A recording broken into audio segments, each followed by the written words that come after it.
हेच ना म्हणजे शेलारनीच काढलेली. आता हा ओढा साफ करावा लागेल. ओढ्यामधलं येतोय? अतिक्रमण तेच पाणी ढेकळवाडीच्या ओढ्याला आलं रे. मग ढेकळवाडी रस्त्याकडे हे असेल पुढे आलं ना वापसा आल्यावर सगळी सारी म्हणजे पूर्वी सारी रेकॉर्डला जेवढी तेवढी करणार आहे. काही झाडं काढावी लागली आणि ह्याला 50 दादा पंचनाम्याचे आदेश देणार आहेत का आपण का दिलेत? अरे सांगितलं ना आता कलेक्टर आहेत सगळे पंचनामे. सातारा कलेक्टरला सांगितलं, पुणे कलेक्टरला सांगितलं, सगळ्यांना सांगितलं. सगळ्यात जास्त पाऊस झाला दौंड बारामती. अरे झालंय तर वर्षाची सरासरी निम्मा पाऊस एका दिवसात पडला.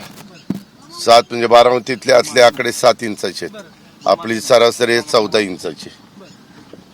हे पुढे पहिल्यांदा पाहतोय की या संपूर्ण भागामध्ये पंचनाम्याचे आदेश जे आहेत ते अजितदारांनी दिलेले आहेत आणि संपूर्ण भागामध्ये चौकशी त्याबरोबर पंचनामा करून नुकसान भरपाई जी आहे ती सुद्धा येत्या काळामध्ये मिळू शकते. मात्र शेतकऱ्यांचं मोठं नुकसान जे आहे ते मोठ्या प्रमाणावरती झालेलं आहे.